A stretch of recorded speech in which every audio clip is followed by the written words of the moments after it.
What's going on, guys? Welcome back to Cop Noise TV, and today we are looking at another Premier League fixture. This time we are away to Leeds United. What do we say anymore about Liverpool that we haven't said already? We're in a rut. We are struggling for form. The team look void of ideas. The manager looks void of ideas. Tactically, we look inept. We struggle to score goals, we concede goals. Yeah, what's the positive? I can't even come here and say that Florian Wirtz got his first goal for Liverpool in midweek because it got ruled as an own goal eventually. So there's not many positives to look for, unfortunately, being a Liverpool fan at the moment. But listen, games are coming thick and fast now with the Christmas period coming up. So who knows, Liverpool have got time, games coming to turn this around.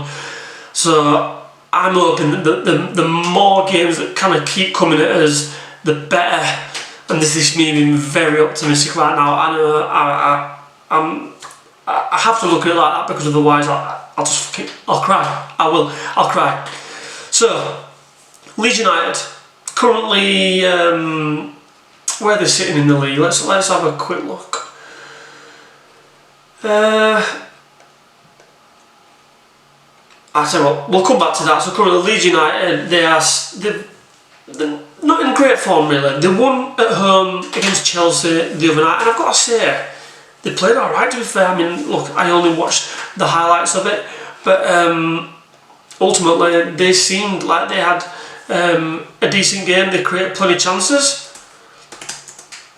and they was thoroughly deserving of their 3-1 win against a good Chelsea side. You know, Chelsea are doing all right at the moment. Chelsea, you would like to think, are contenders for the top 4, and that win eventually took Leeds out of the relegation zone into 17th place. So Leeds currently sitting just above the relegation zone in 17th place, 14 points, which isn't that many more than Liverpool, really, is it? You know, when you think about the gap, it's only 8 points above. But yeah, they're at Elland Road as well, which for me brings its own challenges, given the fact that I'm from Yorkshire. I know quite a few Leeds fans. We all, I think, can agree that Elland Road will be hostile. It will be lively. Liverpool are going to have a job on their hands, but like I said, looking at Leeds, they're very, very, very inconsistent. They struggle to keep a clean sheet, and I've noticed throughout probably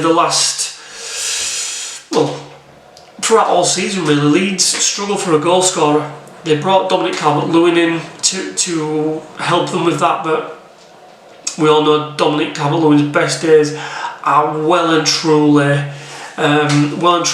past him now. So for me personally, Liverpool need to win this battle and that's where it'll be. It'll be a battle because Leeds I expect, being at home, being that it's an evening game, they're going to come out, they're going to try and set the tone to be aggressive and get in Liverpool's face, because Liverpool have struggled with that this season. They've struggled with teams being direct, they've struggled with aggression, and I think that is how Leeds will play. They'll play very direct. Dominic Calvert-Lewin is predominantly pretty good in the air. He's got a decent leap on him, and they'll be aggressive. They'll hustle, they'll harry, they'll want to pick up second balls, and they'll want to play percentage football. That is my presumption. And I think this is where Liverpool need to bring their A game really and be up for the fight, because if Liverpool are up for the fight, Leeds will run them all over. In terms of form, really, previous form, should I say, looking at Liverpool on the road at Elland Road, over the last 15 years we've played there 13 times. We've got a good record really. We've won 8, we've drawn 3, and we've only lost twice. So in terms of it being a good ground for Liverpool to go away and play, the omens are there for Liverpool to potentially put in a good performance and get 3 points. However, given Liverpool's current form at the moment, we all know that we don't know what Liverpool team is going to turn up. So let's have a look into that, shall we? In terms of Liverpool, I mean, fucking, what more is there to say that we haven't already said? I dare say did the Chiesa kind of saving the ball off the line save Arne Slot's job? I am going to go with yes. I think it did.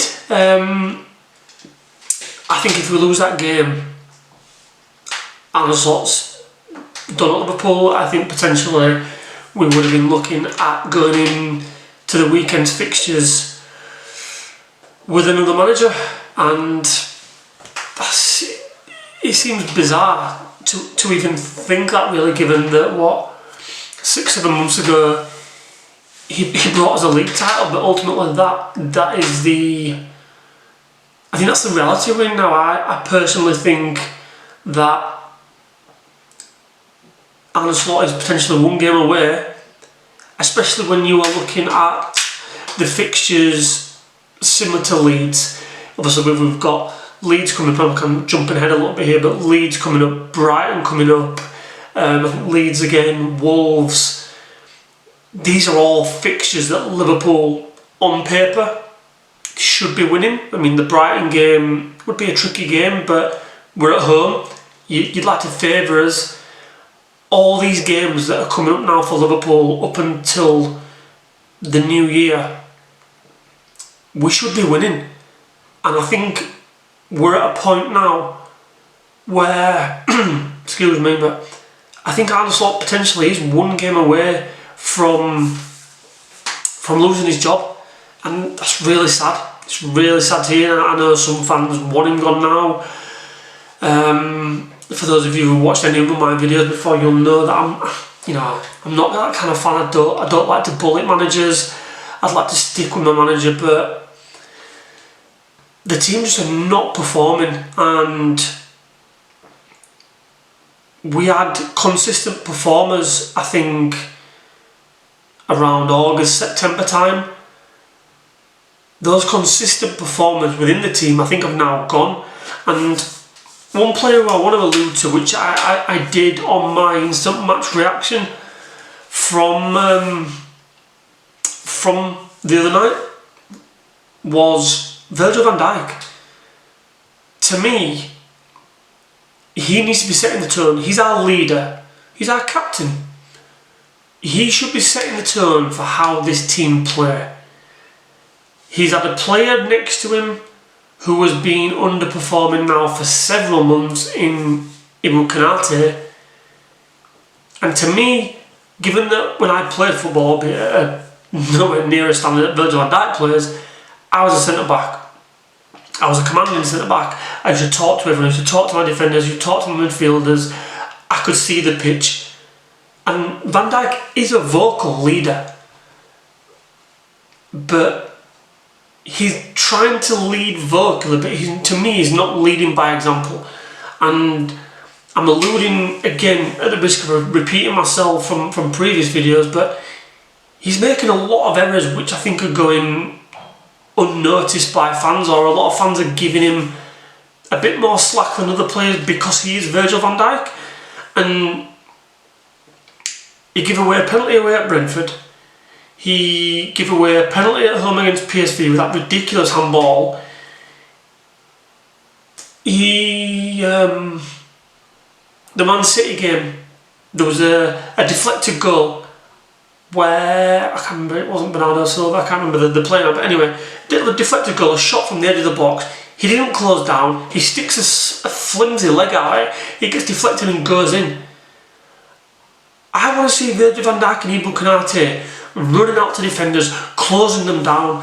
And then the other night, I know people have kind of criticised Alexis McAllister for not closing down the edge of the box, but Virgil van Dijk gives the ball away initially, then backs off, and then does his famous fucking twerk defending, like where he kind of gets sideways on, which I understand why he does it, but close the ball down whilst you're doing that.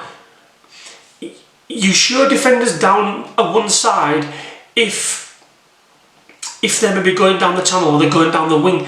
not when they're at the edge of the box, lining up a shot on goal. That's when you need to front up the ball and almost make your frame bigger to defend. And Virgil van Dijk isn't doing that for me, and this is what I mean by he needs to lead by example for me. And look, there's other players as well that aren't void of criticism. I think Ryan Gravenberch is having a poor season. I want to say poor, just a quiet compared to the standards that he set last year. And yeah, we're going into what will be a hostile crowd. Leeds will be on the up, given that they just had a really good result at home to Chelsea. I think given that, and this sounds crazy, but given that it's like, I think it's a 5:30 kickoff, so you imagine all the fans getting in the Christmas spirit early, they'll have been on the booze from early doors, so the pub's open, so therefore you imagine Elland Road will be rocking more so than usual. So Liverpool will need to start strong against Leeds, because if they don't start strong, I fear that the crowd can get on top of them if they give Leeds a sniff. As I said, Leeds are feeling positive at the moment. Leeds are on the up in terms of recent result. So Liverpool have to start good, and we can't afford to give them time and space on the ball, because the more they do that, they'll grow into the game and their confidence will just grow. Liverpool have to come out of the blocks here. They have to get on the front foot. They have to quieten the crowd down, because it will be lively. Leeds is a lively place, is Elland Road, and yeah, we've got to do that quick on the front foot. Get at them, absolutely get at them, because they're not a good team really. They're down in the relegation zone for a reason, because they're not that good. You know, they're a championship side that have come up that will be scrapping for relegation for their Premier League survival this season. Liverpool need to be doing a job on these teams if they're going to sustain a push for Champions League football next season. Right, let's get into the starting 11 prediction.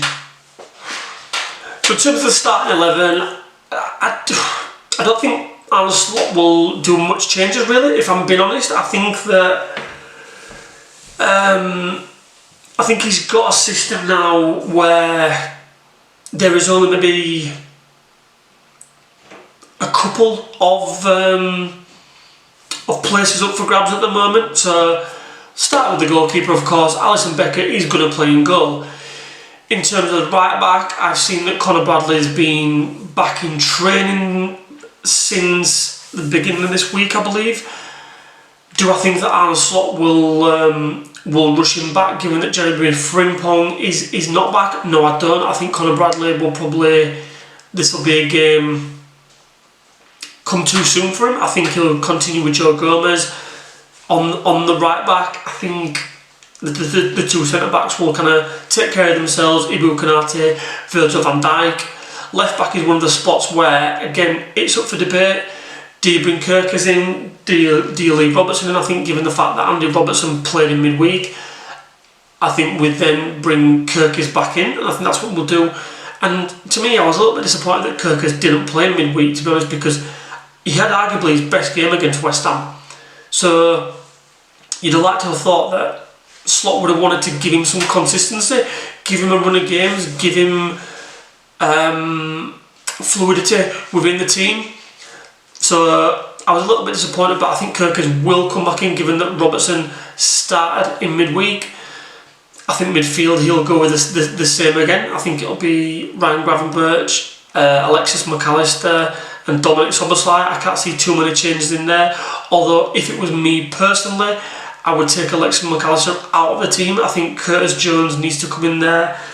I think in terms of ball retention, Curtis Jones is one of our best players. Do I think he uses it the best? Potentially not. However, in my opinion, he retains the ball really well, and he can then keep the ball, keep Liverpool ticking over, give it to players further up the field who can do damage. I don't think he will. I think he will go McAllister again, albeit I think McAllister needs taken out of the firing line, because I don't think he's having the greatest time at the moment. He's definitely not his best season for Liverpool, and is one of the players that is struggling for form for me. And then up top, here's what I'd like to see. I would like to see YNWA Katike get a start on the left hand side. I think Cody Gakpo has, I won't say struggled this season, but he's not been pushed. There's no Luis Diaz behind him this season to basically push him to his ultimate level. And I think we are not seeing Cody Gakpo play at his optimum level, nowhere near this season. I'd like to think we can live in a world where YNWA Katike can potentially do a job for us there. I think Katike prefers playing in that space between the middle and the left hand side, so could he do a job for us? You'd like to think so. However, I don't think the manager will do that. I think he'll stick with Cody Gakpo. I think Alexander-Arnold will play. And then on the right hand side, again, another one of the positions that's up for debate. Does he bring Mo Salah back in? Does he continue with Florian Wirtz? Personally, I think that slot will continue with Wirtz. I think Wirtz is... It's weird to say he's in his best form for Liverpool, because I still don't think he's nowhere near the level that anyone is expecting of him, or even himself will expect of him. However, do I think Liverpool will benefit from bringing Mo Salah into the team? Potentially not. I think Salah's... Has he got this game potentially and one more left before he goes to AFCON? So for me, I think Liverpool need to get in a rhythm of playing without Mo Salah, because ultimately Mo Salah is not going to be available in 10 days' time. I think he goes on the 15th. So in the best part of 10 days' time, Mo Salah is not going to be available for however many weeks, because he'll be at AFCON. So Liverpool need to get used to him not being up for selection, and I dare say I think that's what Arne is trying to do by not playing Salah. I think he's basically trying to get the team in the mindset, in a space, get them used to playing without Salah, and therefore I don't think Salah will come back into the team before he goes to AFCON. I really don't. I think Mo Salah will now sit the remainder of this period until he goes to AFCON. I think he'll be sat on Liverpool's bench. Would I bring him in? Personally, no. I don't think. I think taking midweek away from it, I think Liverpool's actually best game was away at West Ham, albeit West Ham are a poor team, but in terms of fluidity within the team, in terms of how the team functioned together, I think Liverpool, that was their best game, and I dare say Liverpool may benefit from the continuity of that and keeping Mo Salah on the bench. What Liverpool do when Mo Salah comes back from AFCON is a conversation for another day, but that's what my starting line would be. So Alisson Becker, Joe Gomez, Konate, Virgil van Dijk, Milos Kerkis comes in, Ryan Gravenberch, Alexis McAllister, although I would like to see Curtis Jones, Dominic Szoboszlai, Gakpo, Isak and Florian Wirtz. Let me know, guys, what you think in the comments in terms of the starting lineup. If you think of any different to me, any ideas what you potentially would like to see. In terms of score prediction, it's a wild one really, because we have no idea what Liverpool is going to turn up, but I'm gonna stay optimistic. I'm gonna go for a 2-1 win. I'm gonna go 2-1 win to Liverpool away this weekend at Elland Road. Let me know in the comments what you think about your score predictions, guys. And as always, give me a thumbs up if you like the video, and don't forget to hit that subscribe button. I'll catch you in a bit.